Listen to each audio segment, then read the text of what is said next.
Good morning दोस्तों। तो कैसे हो आप लोग। तो आज अपने लोग का ये मोशन का थर्ड लेक्चर है और इसमें हम लोग मोशन का टाइप्स जो बचा हुआ था उसी को हम लोग देखेंगे। तो पिछले क्लास में हम लोगों ने टाइप्स ऑफ मोशन देखा था, जिसमें 3 मोशन के बारे में मैंने बताया था। एक ट्रांसलेशनल था यानी कि लीनियर, और एक सर्कुलर था, और एक अपना एब्सोल्यूट था। तो ट्रांसलेशनल मोशन किसको कहते हैं, सोचो दोस्तों। ट्रांसलेशनल मोशन में हमने क्या देखा था कि अगर कोई पार्टिकल ए पॉइंट से बी पॉइंट जा रही है तो उसमें क्या होता है कि अगर पार्टिकल का एक पॉइंट का 10 मीटर पर सेकेंड है वेलोसिटी, तो दूसरे पॉइंट का भी क्या होगा 10 मीटर पर सेकेंड। यानी कि पार्टिकल का हर एक पॉइंट का जो वेलोसिटी या फिर एक्सेलरेशन या फिर डिस्प्लेसमेंट वो क्या है, सेम होता था। और नेक्स्ट अपना क्या था, एक सर्कुलर मोशन था। सर्कुलर मोशन किसको बोलते हैं, अगर कोई पार्टिकल सर्कल जैसा पाथ पे मूव कर रहा है, अगर कोई सर्कुलर पाथ है उस पर मूव कर रहा है, तो ऐसे मोशन को क्या बोल देते थे, सर्कुलर मोशन, वृत्तीय गति। और नेक्स्ट अपना क्या था, एब्सोल्यूट मोशन। तो एब्सोल्यूट मोशन किसको बोलते हैं, अगर कोई कार चल रही है, कोई कार क्या कर रही है, चल रही है, तो उस कार को अगर हम लोग ग्राउंड के रिस्पेक्ट में ऑब्जर्व करें तो वैसे मोशन को हम लोग क्या कहते थे, एब्सोल्यूट मोशन। कहाँ से दोस्तों, ग्राउंड के रिस्पेक्ट में, ना कि मूविंग कार से। उसका बाद में हम लोग बात करते हैं उसके बारे में। जैसे देखो, अगर कोई कार ए से बी जा रही है, अगर उसका ऑब्जर्वेशन, उसके बारे में हम लोग जानना चाहते हैं, उस कार के बारे में, लेकिन ग्राउंड से जानना चाहते हैं, ग्राउंड पे बैठ करके, तो वैसे मोशन को क्या बोल देते थे, एब्सोल्यूट मोशन। या फिर कहीं रेस्ट पहले से, जैसे कोई कार में ही बैठे हुए हैं लेकिन वो कार क्या है, रेस्ट में है, तो ऐसे मोशन को हम लोग क्या बोल देते थे, एब्सोल्यूट मोशन।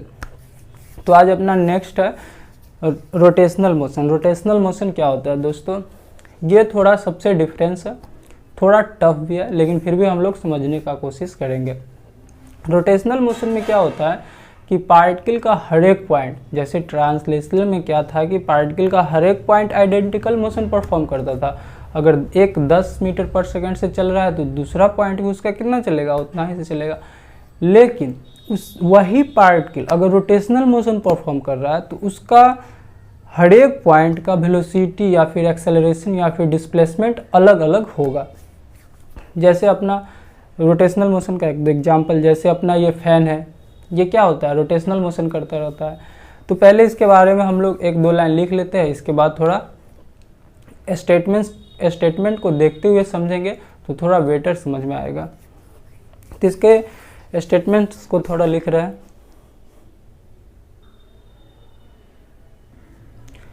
तो इसका डिफिनेशन देखते हैं कि क्या कहता है।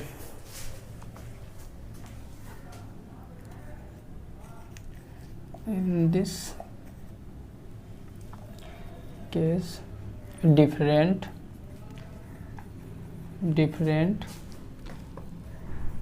points of body या फिर particle will perform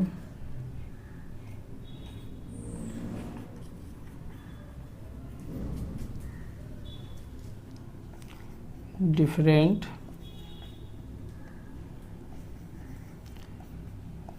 मोशन।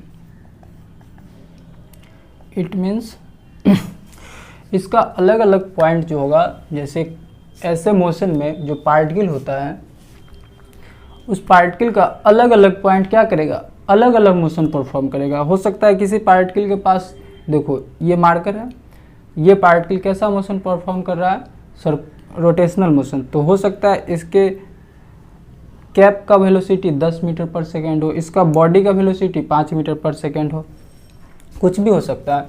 तो it means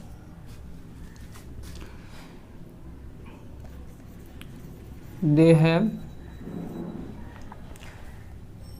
different acceleration, different velocity and different displacement।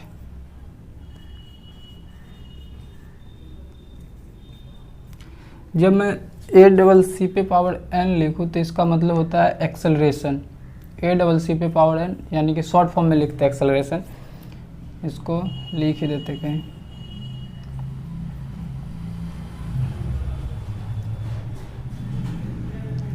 Acceleration कहीं भी अगर लिख मिल जाए A+C पे पावर है तो आप एक्सेलरेशन समझना।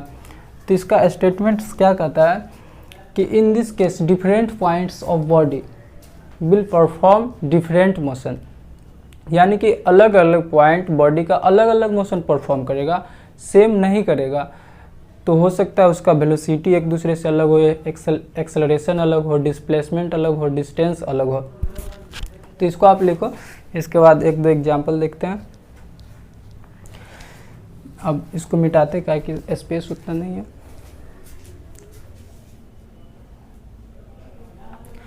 तो दोस्तों आप थोड़ा फोकस करके समझने का कोशिश करिएगा। मैं समझाने जा रहा हूँ रोटेशनल मोशन, एक दो एग्जाम्पल लेकर के। तो देखो, जैसे अगर ये रॉड है, अगर ये ट्रांसलेशनल मोशन परफॉर्म किया, ए पॉइंट से चल करके ये बी पॉइंट पे पहुंच गया, ए पॉइंट से बी पॉइंट पे पहुंच गया और ये ट्रांसलेशनल मोशन परफॉर्म किया, और इसे भी देखने में लगता है ट्रांसलेशनल होगा। तो इसका डिस्टेंस अगर 10 मीटर है तो बॉडी का हर एक पॉइंट का, अगर इसका बात करें तो ये भी 10 मीटर चला होगा, इसका बात करें तो ये भी 10 मीटर चला होगा, अगर इसका बात करें तो ये भी 10 मीटर चला होगा। हर एक पॉइंट कितना चला होगा? 10 मीटर। अगर ये 10 मीटर पर सेकेंड स्क्वायर, 10 मीटर पर सेकेंड इसका वेलोसिटी है, तो इसका हर एक पॉइंट होगा उस सब का क्या होगा? 10 मीटर। अगर इस पॉइंट का बात करें तो इसका भी 10 मीटर पर सेकेंड का वेलोसिटी होगा हर एक पॉइंट का।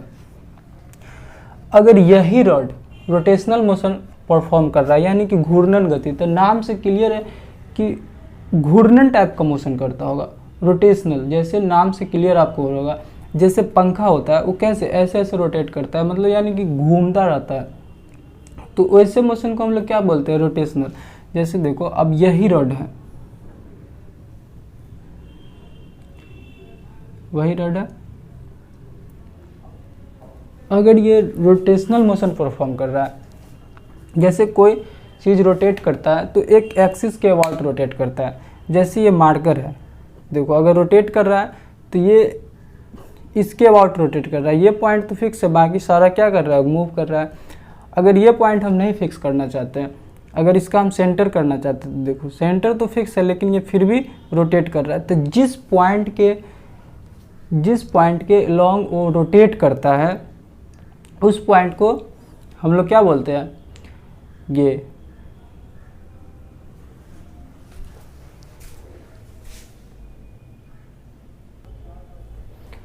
अब यही रॉड अगर सर्कुलर मोशन करे, जैसे देखते हैं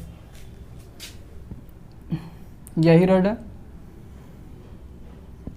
अगर ये सर्कुलर मोशन परफॉर्म कर रहा है, यानी कि घूम रहा होगा ऐसे ऐसे ऐसे, ये रॉड ऐसे ऐसे घूम रहा होगा, जैसे ये रॉड हुआ तो ऐसे ऐसे घूम रहा है, कुछ इस टाइप से घूम रहा होगा। तो ऐसे मोशन को हम लोग क्या बोलते हैं? Circular motion. तो इसमें आपको एक चीज़ देखने को मिल रहा होगा कि इस पॉइंट, जैसे इस पॉइंट को हम लोग ओ मान लेते हैं, तो ये ओ के अबाउट घूम रहा होगा। देखो ओ फिक्स होगा, बाकी बात सारा घूम रहा होगा। ऐसे दिखने मतलब हाथ से बन नहीं रहा है, लेकिन आप ऐसा सोचो जैसे ये पंखा का ही केस लो, फैन का ही। तो देखो फैन का जो सेंटर होता है उसी के अबाउट तीनों ब्लेड घूमता रहता है। 3 ब्लेड होता है, जैसे ये फैन हुआ तो 3 ब्लेड उसमें लगा होता है, तो फैन ऐसे ऐसे रोटेट करता रहता है, लेकिन वो किसी सेंटर के अबाउट, किसी एक्सिस के अबाउट रोटेट करता रहता है। तो जिसको सेंटर में रखता है, जिस पॉइंट को, उस पॉइंट को हम लोग क्या बोलते हैं? अगर ये रॉड है तो ये रॉड इसके अबाउट घूम रहा होगा ऐसे ऐसे, तो इस पॉइंट को हम लोग क्या बोलते हैं? Axis of rotation. इस पॉइंट को हम लोग कहीं साइड में लिखना चाहते हैं, एक्सिस ऑफ रोटेशन।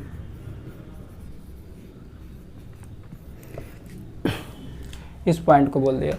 अब ये रॉड ऐसे ऐसे रोटेट कर रहा होगा, तो सोचो अगर ये पॉइंट घूम रहा है, घूम रहा है तो कुछ इस टाइप से घूमेगा। अगर इस पॉइंट का बात करें तो ये कुछ इस टाइप से घूमेगा। अगर इस पॉइंट का बात करें, जैसे हम इसका ए नाम रखते हैं, इसका बी और इसका सी, तो ये कुछ इतना बड़ा सर्कल में घूमेगा। देखो अलग अलग पार्टिकल अलग अलग सर्कल में घूम रहा है। जैसे ये देखो, ये इसमें घूम रहा है ए पॉइंट, बी थोड़ा इससे बड़ा सर्कल में घूम रहा है, सी इससे थोड़ा बड़ा सर्कल में घूम रहा है। तो उसका मतलब क्या है, अलग अलग पार्टिकल अलग अलग ये मोशन परफॉर्म कर रहा है कि नहीं। ये अगर ये छोटा ये सर्कल है तो इसका सरकमफेरेंस भी छोटा होगा, इसका रेडियस आखिर इसका रेडियस कितना होगा, सपोज करो 5 है, तो ये तो फिक्स है कि इसका रेडियस इससे ज़्यादा होगा 10, ये भी फिक्स है कि इसका रेडियस इससे ज़्यादा होगा 15। तो सब पार्टिकल अलग अलग सर्कल में घूम रहा है जिसका अलग अलग रेडियस है, तो फिक्स है कि उसका सरकमफेरेंस अलग अलग हो। ये फिक्स है कि अलग अलग पार्टिकल अलग अलग मोशन परफॉर्म कर रहा है। जैसे इसका रेडियस कितना है 5 है, इसका कितना है 10 है, इसका कितना है 15 है। तो सर्कल देखो सर्कल का सरकमफेरेंस क्या होता है, उसका डिस्टेंस। जैसे कोई कुछ यहाँ पे तो है भी नहीं, जैसे एक रड है, एक ये रड है, ये रड है, सपोज करो ये रड है। अगर ये ऐसे है तो इसका लेंथ L है। अगर इसी रड को बैंड करके एक सर्कल बना दे, क्या बना दे, सर्कल, तो इसका लेंथ क्या हो जाएगा 2πr। सर्कल का सरकमफेरेंस क्या होता है 2πr, यानी कि उसका लेंथ। अगर वो ऐसे पड़ा हुआ है, अगर वो सिंपल रड है तो उसका लेंथ कितना होगा L, लेकिन उसी को हम लोग घुमा करके गोला बना दे, जैसे ऐसे, जैसे ये रड है, इसका लेंथ अभी कितना है L है। अगर इसी रड को हम लोग घुमा करके कुछ इस टाइप का गोला बना दे तो इसका लेंथ कितना हो जाएगा, L जो होगा 2πr हो जाएगा। तो आपको पता है ये कैसा है, कांस्टेंट क्वांटिटी है, पाई तो कांस्टेंट है जिसका वैल्यू होता है 22/7, ये तो पता है। तो देखो अलग अलग पार्टिकल अलग अलग सर्कल में घूम रहा है और अलग अलग रेडियस है, तो अलग अलग लेंथ भी होगा सर्कल का, अलग अलग लेंथ भी होगा। तो यहाँ पर देखो अगर इसका इस सर्कल का बात करें, ए वाले सर्कल का, तो उसका लेंथ कितना हो जाएगा 2 पाई कांस्टेंट है, आर कितना रखेंगे 5 रखेंगे। तो यहाँ पे हम आपको रख करके दिखला रहे हैं 5 रखेंगे, तो ये कितना आ जाएगा 10 पाई आ जाएगा, 10 पाई आ जाएगा। अगर यही इसका बात करें, जब पार्टिकल बी वाला के बात करें, तो इसका रेडियस कितना रखेंगे 10 रखेंगे, यहाँ पे 10 रखेंगे, तो कितना आ जाएगा 20 पाई आ जाएगा।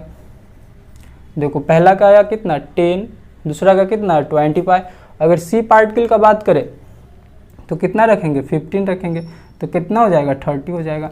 तो अलग अलग पार्टिकल का अलग अलग सरकमफेरेंस आ रहा है, यानी कि अलग अलग दूरी तय कर रहा है। अलग अलग पार्टिकल कितना दूरी तय कर रहा है, अलग अलग दूरी तय कर रहा है, अलग अलग उसका डिस्टेंस है। तो अलग अलग डिस्टेंस होगा तो स्वाभाविक बात है कि अलग अलग उसका वेलोसिटी भी होगा, अलग अलग एक्सेलरेशन भी होगा। तो सेम पार्टिकल का देखो रोटेशनल मोशन में क्या हो रहा है, सेम पार्टिकल है लेकिन उसका अलग अलग पॉइंट कैसा मोशन परफॉर्म कर रहा है, अलग अलग ये मोशन परफॉर्म कर रहा है। कोई 10 मीटर का दूरी तय करता है, कोई 20 मीटर का दूरी तय करता है, कोई 50 मीटर का दूरी तय करता है। तो वही रड है, तो सोचो अगर ये 10 मीटर दूरी तय किया तो स्वाभाविक बात है कि इसका वेलोसिटी कम होगा। अगर ये 20 मीटर दूरी तय किया तो स्वाभाविक बात है कि इससे इसका ज़्यादा होगा और ये इसका भी उस सबसे ज़्यादा होगा। तो यही होता है रोटेशनल मोशन में। तो उम्मीद है कि समझ में आ गया होगा।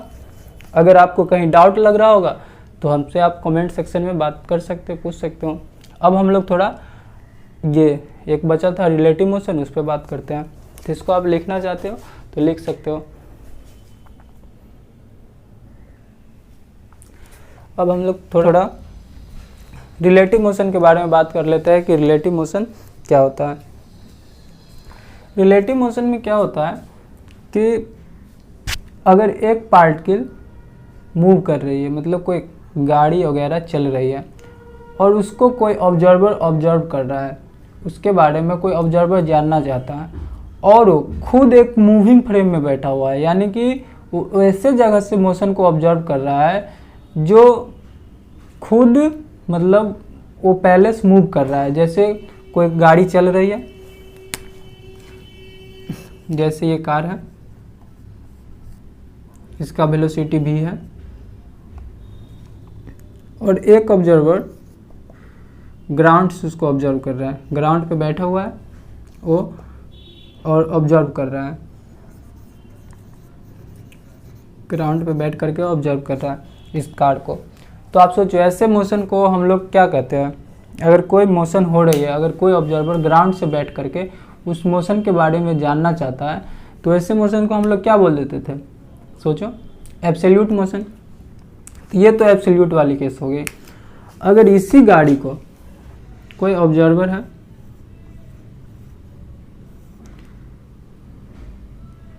ओ डैश है, वो खुद मूविंग फ्रेम में बैठा हुआ है। मूविंग फ्रेम यानी फ्रेम के मतलब समझते हो कि ऑब्जर्वर जो खुद मूव कर रहा है, और उसका वेलोसिटी क्या है, v डैश।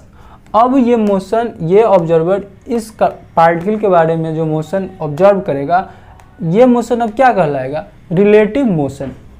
यानी कि एक मूविंग कार में बैठ करके दूसरे पार्टिकल के बारे में स्टडी करना, वैसा मोशन क्या कहलाता है, रिलेटिव मोशन। यानी कि वो खुद मूव कर रहा है, वो खुद चल रहा है और दूसरे पार्टिकल के बारे में जानना भी चाहता है, तो ऐसे मोशन को हम लोग क्या बोल देते हैं, रिलेटिव मोशन। जैसे आप एक चीज़ सोचो, आपको एक दो एग्जांपल दे रहा हूँ। जैसे आप ट्रेन में बैठे होंगे, तो अगर आपकी गाड़ी इधर से जा रही है, सपोज करो इधर से आपकी गाड़ी आ रही है और एक गाड़ी इधर से आ रही है, तो आपको लगेगा क्या कि मेरी गाड़ी बहुत फास्ट चल रही है, या फिर जो आने वाली उधर से गाड़ी है वो बहुत फास्ट आ रही है। जैसे आप उधर से आ रहे हैं 10 मीटर से और इधर से आ रहे हैं कोई गाड़ी आ रही है 20 मीटर से, तो आपको लगेगा क्या उधर से आने वाली गाड़ी बहुत फास्ट क्रॉस करे। ऐसा क्यों होता है, इसी के कारण, रिलेटिव मोशन के कारण। क्योंकि आप उस मोशन को देख रहे हैं, मतलब आप वैसे जगह से मोशन को देख रहे हैं जो खुद क्या है, मोशन में है। कैसे फ्रेम में बैठे हुए हैं, मूविंग फ्रेम में। तो ऐसे मोशन को हम लोग क्या बोल देते हैं, रिलेटिव मोशन। आपको कभी कभी ऐसा भी दिखता होगा कि जैसे आपकी भी ट्रेन इधर चल रही है, आपका ये ट्रेन इधर चल रही है, आप जिसमें बैठे हुए, और एक ट्रेन इधर चल रही है, दोनों साथ, और दोनों का वेलोसिटी सेम है। तो आपको लगेगा क्या, इस ट्रेन का आदमी मतलब रेस्ट में है, चल ही नहीं रहा, अगर दोनों साथ में चल रहा है तो। या फिर आपको कभी ऐसा भी दिखता होगा कि आप चल रहे हैं बहुत फास्ट आगे की तरफ 50 मीटर पर सेकंड से, और दूसरा गाड़ी है वो भी चल रहा है 50 मीटर पर सेकंड से या फिर 30 मीटर पर सेकंड से, तो आपको लगेगा क्या कि पीछे वाला गाड़ी है वो बहुत स्लो चल रहा है। क्यों, ऐसा क्यों होता है, जबकि वो रियल में अगर ग्राउंड से देखा जाए तो बहुत फास्ट जा रहा होता है, लेकिन ऐसा क्यों होता है कि उसको लगता है कि बहुत स्लो आ रहा है या फिर बहुत फास्ट आ रहा है। तो सब क्यों होता है, रिलेटिव मोशन के कारण होता है। तो रिलेटिव मोशन किसको बोलते हैं, आपको पता चल गया होगा कि वैसे मोशन को रिलेटिव मोशन बोलते हैं जो एक पार्टिकल खुद मूविंग फ्रेम में बैठ करके, यानी कि खुद वो मूव कर रहा होता है और तब वो दूसरे पार्टिकल के बारे में जानना चाहता है। तो वैसे ऑब्जर्वेशन को हम लोग क्या बोलते हैं, उस टाइप को मोशन को हम लोग क्या बोलते हैं, रिलेटिव मोशन। तो इसके बारे में हम एक दो पॉइंट लिख देते हैं।